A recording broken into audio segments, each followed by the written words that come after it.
மேஷ ராசிக்கு இந்த வாரம் அருமையான வாரம். எல்லா காரியமுமே நல்லபடியாக நடக்கக்கூடிய சூழ்நிலைகள் நிறையாவே இருக்குது. தொழிலும் நல்ல உத்தியோகமும் நல்ல முன்னேற்றம் அடையக்கூடிய நாளாகவே இருக்குது. வருமானமும் நல்லா தான் இருக்கும். ஆனால் குரு ராசியிலேயே இருக்கிறதுனால கொஞ்சம் நிதானித்து எல்லாத்தையும் அமைதியாக பேசினா எல்லா காரியமுமே வெற்றியாகவே நடக்கும். நீங்கள் சூரிய பகவானையும் சனி பகவானையும் வழிபட்டுன்னு வர உங்களுக்கு எல்லா காரியமும் சகல காரியமும் நன்மையாக.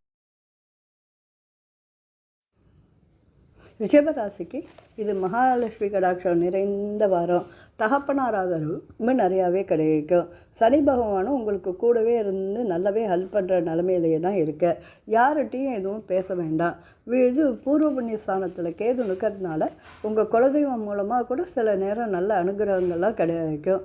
வருமானத்துக்கும் கொஞ்சம் ஓரளவு நிதானமாக இருக்கும். வெளிநாட்டு பயணங்களுக்கு நல்ல ஆதாரமான நாள். நீங்கள் மகாவிஷ்ணுவையும் குருவையும் ஆராதிச்சுன்னு வந்தால் உங்கள் காரியங்கள் சகல காரியங்களும் ஜெயமாக. மிதுன ராசிக்கு கொஞ்சம் நிதானித்து காரியம் செய்யக்கூடிய நாள். எதுலேயும் அவசரப்படக்கூடாது. கொஞ்சம் சூடு சம்பந்தமான உடல் பாதிப்புகளும் இருக்கும். தகப்பனார்கிட்ட எக்காரணம் கொண்டு கருத்து வேறுபாடு வேண்டாம். வேலையில் கவனமாக இருக்கிறது இருந்தாலே உங்களுக்கு சகல சௌபாக்கியங்களும் நன்னாவே கிட்டும். தனஸ்தானத்தில் குரு இருக்கிறதுனால வருமானம் அபரிவிதமாகவே கொண்டு இருக்கும். அப்பா அம்மா தாயார்கிட்ட கொஞ்சம் கவனமாக இருந்தால் நல்லதாக ஹெல்த் பாதிப்பு இருக்கலாம். வீடு வண்டி வாகன செலவுகளும் உங்களுக்கு இருக்கும். வேறு மற்றபடி இந்த வாரம் உங்களுக்கு எல்லாமே நல்லா இருக்குது. எதை பற்றியும் நீங்கள் கவலைப்பட வேண்டிய நேரம் இல்லை. கடகராசிக்கு கொஞ்சம் கவனமாகவே இருக்கணும். 7ல் சூரியன் இருக்கிறதுனால எதிர்த்து பேசுகிறவா போகிறோம் உங்கள்கிட்ட வேகமாகவே தான் பேசுவா. சனியும் இருக்கிறதுனால கொஞ்சம் வண்டி வாகனத்தெல்லாம் கவனமாக இருக்கணும். யார்கிட்டையும் எக்காரணம் கொண்டு தேவையில்லாத வம்பு வழக்குக்கு நம்ம போகாமல் இருந்தாலே நமக்கு எல்லாமே நடக்கும். 9ல் உள்ள ராகு தந்தை மூலமாக லாபத்தையும் கொடுப்பார், கொஞ்சம் பிரச்சனைகளையும் கொடுப்பார். 10ல் உள்ள குரு தொழிலில் நல்ல முன்னேற்றத்தை தந்தாலும் கொஞ்சம் தொழிலில் அவர் அழுத்தம் இருந்துகிட்டே தான் இருக்கும். அதுக்காக நீங்கள் இது பண்ண வேண்டாம். கேதுவும் ராகுவும் உங்களுக்கு அபரிவிதமாகவே நன்மை செய்யக்கூடிய அளவில் தான் இருக்க. அதனால் நீங்கள் எந்த இதுக்கும் கவலைப்பட வேண்டிய அவசியமே கிடையாது. நீங்கள் முருகனையே வழிபட்டுன்னு வந்தால் உங்களுக்கு சகல காரியமும் இந்த வாரம் நல்லவே ஜெயமாக நடக்கும். சிம்ம ராசிக்கு கொஞ்சம் நிதானமே இருக்கணும். கடன் வாங்காத இருந்தால் தான் உங்களுக்கு நல்லது. எதிரில் இருக்கிற வாழ்க்கை எக்காரணம் கொண்டு எதுவும் பேச வேண்டாம். உங்களுக்கு சகோதரன் மூலமாகவும் தாய் வழி சொந்தத்தின் மூலமாகவும் நல்ல அனுகிரகம் இருக்கக்கூடியது. குருவும் உங்களுக்கு கோடி நன்மைகளை தரக்கூடிய அளவில் தான் இருக்க. வீடு வண்டி வாகனத்தில் எல்லாமே நன்மையாக நடக்கக்கூடிய அழகான பொருள்கள் கிடைக்கக்கூடிய காலமாக தான் இருக்குது. வேலையும் திருப்திகரமாக தான் இருக்குது. வேலையில் ஒரு புதிய மாற்றம் கிடைக்கக்கூடிய அளவுக்கு தான் இருக்குது. உடல் உபாதைகள் கொஞ்சம் கொஞ்சம் இருக்கும். அதை நீங்கள் கவனிச்சுட்டு வந்தால் தான் உங்களுக்கு நல்லா இருக்கும். நீங்கள் தட்சிணாமூர்த்தியும் மகாவிஷ்ணுவையும் கும்பிட்டுன்னு வந்தால் இந்த வாரம் உங்களுக்கு சகல காரியமும் நன்மையாகவே. கன்னியா ராசிக்கு கொஞ்சம் நிதானமாக இருக்க வேண்டியது. ஏன்னா கேது இருக்கிறதுனால நீங்கள் அமைதியாக தியானம் அதனால் பண்ணிகிட்டே வந்தீங்கன்னா உங்களுக்கு சகலமாகவும் இருக்கும். எதிராளிகிட்ட நீங்கள் எதிர்த்து பேசாத இருந்தாலே அவள் உங்களை தேடி எல்லா காரியமும் நல்லா செய்வாள். குருவும் 8ல் இருக்கிறதுனால பொருளாதாரத்தில் கடன் யாருக்காவது கொடுத்தாலோ கடன் வாங்கினாலோ அது ரொம்ப வம்பு வழக்காகவே மாறிவிடும். யார்கிட்டையும் வார்த்தை கொடுக்காத இருந்தாலே உங்களுக்கு நல்லது. தொழிலும் நல்லபடியாகவே நடக்கும். அரசாங்க ஆதரவு கிட்டக்கூடிய நாளாக தான் உங்களுக்கு காட்டுறது. நீங்கள் சனி பகவானையும் சந்திர பகவானையும் சோசனம் பண்ணின்னு வந்தால் இந்த வாரம் உங்களுக்கு நல்ல சுபிட்சமாகவே இருக்கும். துலா ராசிக்கு தனத்தை அள்ளி கொடுக்கக்கூடிய வாரமாகவே இருக்குது.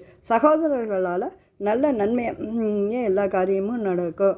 வீடு வண்டி வாகனமும் ஏதான சின்ன சின்ன அளவுக்கு உங்களுக்கு நடக்கக்கூடிய காரியமாக தான் இருக்குது. பூர்வ புண்ணியத்துனா எல்லா காரியமுமே ஜெயமாக நடக்கும். ஒரு குலதெய்வம் கோவிலுக்கு போகணும் எல்லாம் செய்யணுன்னாலே உங்களுக்கு எல்லா காரியமுமே நன்னாவே நடக்கும். குருவும் உங்களுக்கு சாதகமாக இருந்துட்டு எல்லா காரியத்தையும் ஜெயமாகவே பண்ணித்தரக்கூடிய லெவலில் இருக்க. வேலையிலையும் நல்ல நிம்மதி சந்தோஷம் எல்லாமே இருக்கும். நீங்கள் எதை பற்றியுமே கவலைப்பட வேண்டாம். சனீஸ்வர பகவானையும் சூரிய பகவானையும் நீங்கள் நமஸ்கரிச்சுன்னு வந்தால் உங்கள் காரியம் எல்லாமே நல்லபடியாக நடக்கும். ராசிக்கு நல்ல அமோகமான செல்வாக்கு நிறைந்த வாரமாகவே இருக்குது. லாபமும் நிறையாவே இருக்குது. வார்த்தை தான் கொஞ்சம் நிதானமாக இருக்கணும். சகோதர ஸ்தானத்து மூலமாகவும் நல்ல இது கிடைக்கும். வீடு வண்டி வாகனங்கள் பழைய வீடு வாங்கி இப்போ புதுப்பிக்கக்கூடியதோ பழைய வீட்டை புதுப்பிக்கக்கூடிய நிலைமையோவே நன்னாவே இருக்குது. குழந்தைகள்கிட்ட கொஞ்சம் நீங்கள் கவனமாகவே இருக்கணும். பாக்கி மற்றபடி உங்களுக்கு வேலையும் நன்னாவே திருப்திகரமாகவே தான் இருக்குது. வேலையை பற்றி கவலைப்பட வேணாம். ஆனால் வேலையில் சின்ன சின்ன குழப்பங்கள் வரும். ஐயோ இப்படி இருக்கேன்னு. ஆனால் அதை பற்றி நீங்கள் கவலைப்பட வேணாம். தானாகவே சூரியனை கண்ட பனி போல் எல்லாம் விலகி போயிடும். முதலாளியோ எதிராளியோ உங்கள்கிட்ட மேலையில் பேசினாலும் நீங்கள் எதிர்த்து பேசாத அமைதியாக காரியத்தை முடிச்சல்னா நீங்கள் தான் ராஜா, நீங்கள் தான் இது. நீங்கள் புத பகவானையும் குருவையும் ஆராய்ச்சின்னு வந்தால் உங்களுக்கு வெற்றி மேலே வெற்றி கிடைக்கும். தனுர் ராசிக்கு கோபத்தை குறைச்சிருந்தா கோடி நன்மை கிடைக்கும். சகோதரர்கிட்ட நீங்கள் எக்காரணம் கொண்டு வார்த்தை கொடுக்காத இருந்தால் நல்லது. உங்களுக்கு பூர்வ புண்ணிய ஸ்தான விஷயமாவோ குழந்தைகள் விஷயமாவோ எல்லா காரியமுமே நல்ல ஜெயமாக கிடைக்கும். வேலையும் நிதானமாக நின்றுக்கு செயல்படுற போது எல்லா வேலையுமே உங்களுக்கு காரிய அனுகூலமாகவே தான் நன்னாவே தான் இருக்குது. அது குடும்பத்தில் எந்தவித பிரச்சனையும் இல்லை. சுக்கிர பகவானும் உங்களுக்கு 12ல் இருக்கிறதுனால வெளியூருக்கு மாற்றமோ நீங்கள் என்ன எதிர்பார்க்குறீங்களோ அந்த காரியம் நடக்கக்கூடிய வழியில் தான் அவர் உங்களுக்கு இருந்துருக்க. நீங்கள் முருகப்பெருமானையும் மகாவிஷ்ணுவையும் வழிபட்டுன்னு வர நீங்கள் நினைக்கிற காரியம் மேலே. மகர ராசிக்கு நன்மையான வாரம்தான். கோபமே இல்லாத இருக்கணும். புறத்தியார்ட்ட பேசுகிறதே இதுவாக இருக்கணும். 7.5 சனின்னு கவலைப்பட வேண்டாம். சனி பகவான் உங்களுக்கு நன்மையை தான் செய்வார். ஆனால் நம்ம யார்கிட்ட எதிர்த்து பேசுகிறோமோ அதுவே தான் நமக்கு வில்லங்கமாகவே முடியும். தாயார் வழி ஆதரவும் உங்களுக்கு நன்னாவே கிட்டும். தொழில் மூலமாகவும் உங்களுக்கு நல்ல லாபமாக தான் இருக்குது. அதனால் நீங்கள் எது வேணும்னா வண்டி வாகனத்தில் செல்கிற போது கொஞ்சம் நீங்கள் கவனமாக இருந்தீங்கன்னா அதுவே இதுவாக இருக்கும். வேலையிலையும் உங்களுக்கு ஒரு புதிய திருப்பம் கிடைக்கிறதுக்குள்ள சான்ஸ் இருக்குது. வெளியூருக்கு பயணம் ஏற்படலாம். நீங்கள் வேறு ஏதாவது வேலைக்கு மாற்றம் ஏற்படக்கூடிய நிலைமை இருந்தாலும் அது இந்த நேரத்தில் உங்களுக்கு நன்னாவே நடக்கக்கூடிய காரியமாகவே இருக்குது. நீங்கள் மகாவிஷ்ணுவையும் முருகனையும் வழிபட்டுன்னு வர உங்களுக்கு சகல காரியமும்.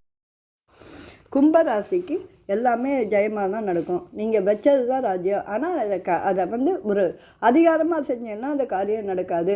அன்பாக பேசி நீங்கள் அத்தனை காரியத்தையுமே நன்னாவே நடத்திக்கலாம். கொஞ்சம் நீங்கள் எல்லாத்துலேயும் நிதானமாக இருக்கிறது தான் நல்லது.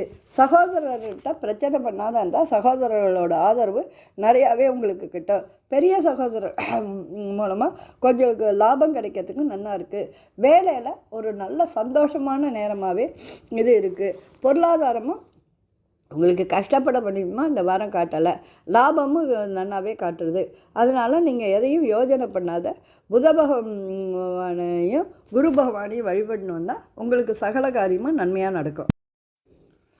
மீன ராசிக்கு தனவரவு நன்னாவே இருக்குது. வெளியிட காரியம் நன்னாவே இருக்குது. வெளியூருக்கு போகணுன்னாலும் சொந்த ஊருக்கு போகணுன்னாலும் எல்லா காரியமும் நன்னாவே இருக்குது. வேலையில் நல்ல முன்னேற்றம் உங்களுக்கு இருக்குது. அதனால் நீங்கள் எந்த காரியமும் ஜெயமாகவே காரியாகும். சகோதரன் மூலமாகவும் லாபம் கிடைக்கும். சந்திரனையும் ஆஞ்சநேயரையும் நீங்கள் வழிபட்டுன்னு வந்தால் உங்களுக்கு சகல காரியமும் நன்மையாக நடக்கும். ஜெய ஜெய சங்கர ஹர ஹர சங்கர்.